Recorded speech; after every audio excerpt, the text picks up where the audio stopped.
Oh, honey got me hooked on you. I like that. Hi guys! We are here to make one of my favorite dishes, risotto. So essentially it's just like a rice dish, but it's made with chicken stock and white wine and so much cheese. So let's get started. In a pan of olive oil, I have garlic going, just sauteing. I'm going to add a tablespoon of butter to that. Let that go. And then we are going to add about a half a cup to a cup of onions. They're already chopped. So, cooking hack, I already buy them chopped. Because I must have like the most sensitive eyes. Whenever I cook with onions, I'm like sobbing. I mean, hanging my head out the window. I swear to God, like John can attest to this. Like he's like, are you okay? And I'm like, yep, I'm good. So this, you just lazy. Yeah, I'm really like bad at it. My next skills aren't very good. The chop shit. So cool. You know what it was? When I used to cook when I still lived with my mom, I had a slap chop. Yeah, and did you lose it? I think it's still at her house. I always forget to get it. Yeah. So those ads seen on TV products sometimes work. Like my slap chop, holy shit, they were just. No, that was a really good. That was great. I actually. They still sell them, so. Yeah. Sponsor us, Slap Shop. We love your products. So I'm gonna add the onions, and we're gonna let those sweat a little bit, just so they get translucent. Do you know that Trader Joe's like sells one of those, like the container I use as like a mirepoix? Really? So that's the only way I use them. So if you guys don't know, mirepoix are like a base of a lot of cooking and soups and stews and stuff, and it's onions, carrots, and celery. So Trader Joe's sells one already made, so you don't have to like cut up anything, and I love it. Sometimes when I go there, I'll just buy one even if I don't need it and freeze it, so it's already in my house. We're gonna let that go for a few minutes. Turn up the heat a little bit. So in a separate pot, I have chicken stock heating up. It's about 2 1/4 cup, and we're gonna set that heat. So unlike most rice dishes, you know, you boil it with water and you know you do your thing. You put it directly into the pan and then add the liquids to it. It is so good. You know who else this? Brittany.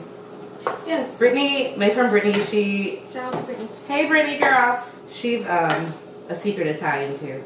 She likes chicken piccata and risotto. Yeah. For some reason, I had that at least once a week when I still lived in Southfield. She'd be like, oh, I'm coming over. The chicken piccata and risotto.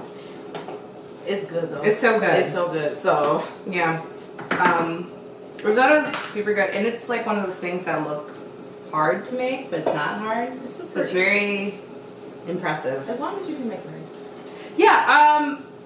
I'm not great at making rice, but I can make the shit out of some risotto. So this risotto I'm making is going to be lemony. It has some basil. So while that's going, I'm going to have Wanda chop up some basil leaves. So this one's cool too because, okay, I don't know if it's just me, but I hate the stems of any. I hate lettuce stems, broccoli stems, like anything. So this is just the leaves, no stems. I got that from Whole Foods. You want me to chop it all up? Yeah, might as well. I mean, I'm not using it in pencil. Let me get you a chef. It smells so good. I wish you could smell it in here, guys. I wish you could smell it. It smells so good. What are some hacks you have, Wanda, for chopping things? Well, for starters, if I'm chopping, a lot of times when I'm doing herbs, if I have like a really good pair of kitchen shears, a lot of times I'll just use those. That's exactly what I was about to say. I'm like, oh, I use scissors. Yeah, using kitchen shears definitely cuts down on time, and if you don't like really chopping shit up like that, I mean, you can just do it like that. But me, I like to chop. I don't know why. I'm not gonna explain why. It's just cool. I don't know. When I was in culinary school, fun fact, I went to culinary school. I one time cut through my glove and acrylic fingernail with a chef's knife. It's so funny because I almost cut through mine. See? I mean, it didn't hurt or anything. And I would cut through my glove, acrylic nail, regular nail, tip of my finger. Cut it right off. I didn't realize that it happened until I was like, oh shit, I'm bleeding. Fun fact, I sliced off half my fingernail with a mandolin.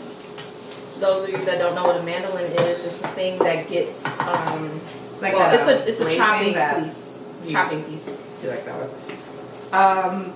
Did I buy you something? It's your, oh, were you making pasta, right? I was making, I was making zucchini noodles. And because at the time, I didn't have a pasta maker or anything, a spiralizer rather, I had to do it the old-fashioned way, and the zucchini, with it being long, I'm like trying to put it back and forth, and that's what happened. It's awful. It hurt. I was bleeding everywhere, but guess who wasn't about to make that drive to the emergency room? Okay, so that is sweated out. So I'm going to add a cup and a half of arborio rice. This is the rice you usually use for risotto. It's like a longer grain scheme. You can use orzo too. I mean, it's not exactly the same, but it gets similar.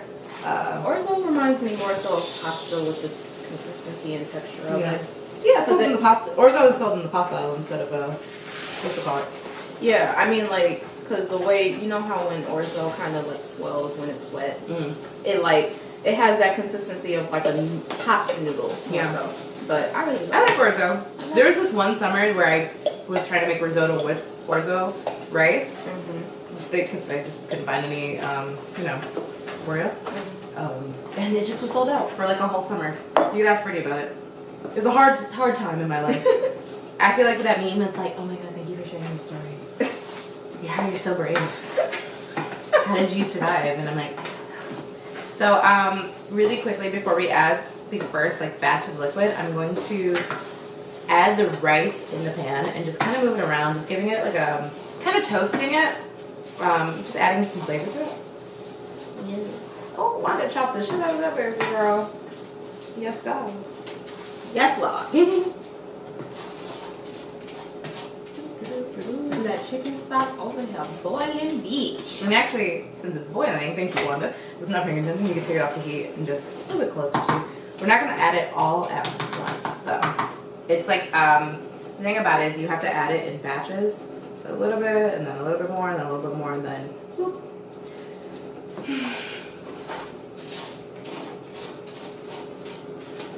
Okay, and I'm going to salt and pepper this rice, too. Salt and pepper is so important, guys, for everything. Yeah, season between layers. That's what they don't tell you. That's sometimes our demographic, because so we can't say what that is. And just those of you that are smart know what it is. They know what that is. Oh god, I got pepper in my nose. Excuse me. So we're gonna add a couple ladles full of the chicken stock. Let that absorb, get all up in there. And once it looks like it's absorbed, because you guys know what like absorbed rice looks like, kind of all bunches together, you add more. Let that go.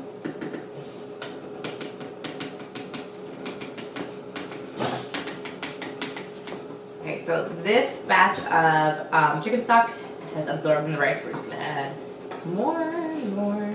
And you do this on and off for about like 20 minutes. You can kind of tell when it absorbs. And if you can't and you think, oh, it's almost done, you can try it. Like actually eat it. Don't let that absorb again. And it takes about, what would you say, about like 5 minutes? I say 5-ish minutes. You kind of gotta watch it, eyeball it, kind of move it around a little bit. This is one of those that you can kind of walk away, but you still gotta watch it. Yeah, you kind of gotta. You take a glass of wine and be like, take a glass of wine.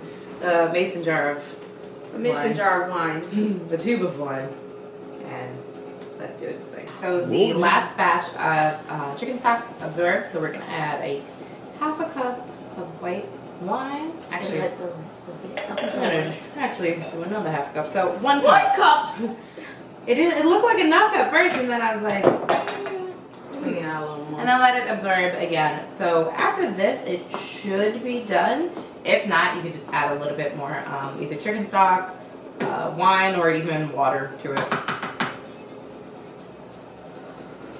Okay, So once the wine has been absorbed, we're going to add lemon zest to it. Is it a zest of a whole lemon?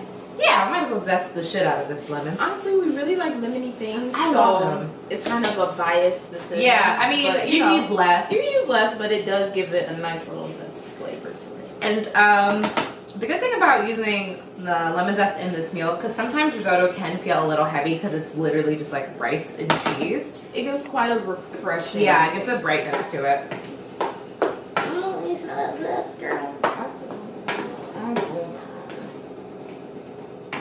So we're gonna mix that thoroughly, and then we are going to add the basil that Wanda chopped earlier to the. We can use about half. Okay. Add the basil and. I don't want it to turn green. That's really what it is. Yeah. I hate when you make things with fresh herbs and it's like, oh no, your rice is green. It creeps me out. I don't know why. The whole bitch just green. Oh, it smells so good. It smells so good. Oh my god, I wish you could smell this. It just smells like basil right now. and the lemon. Very, very good. lemony. And so then we're going to add the cheese to the mix. So I'm adding just Parmesan cheese. Again, because I'm lazy, pre-shred it. Oh my god, I'm slippery. So I have this. If you ever notice, all of these things are already open because my biggest fear is looking stupid on camera, not being able to open something. And that almost happened, so y'all almost got me. So I'm gonna add about a cup of cheese. Again, you can use it more if you'd like. Just, you know, what is it called? Preference. I'm with that perspective. And then I also remove this from the heat because we don't want the rice to get all mushy. That's disgusting. I hate mushy rice. But I actually used to be so bad at making rice until I got a rice cooker for Christmas. Thanks, John. He did this thing. Okay, so now We see it melting. you know, it smells so good and so yummy. And so now you guys are ready to eat it. So we're just gonna add some to a little bowl. I'm very hungry too. I've been thinking about this all day. I love risotto. So I'm gonna add a little bit more of the fresh basil and a little more zest. No, we should. It tastes bad. And a little cheese. And then we can eat. Not on today. All right, so now we can just eat it. Okay. Bon appetit.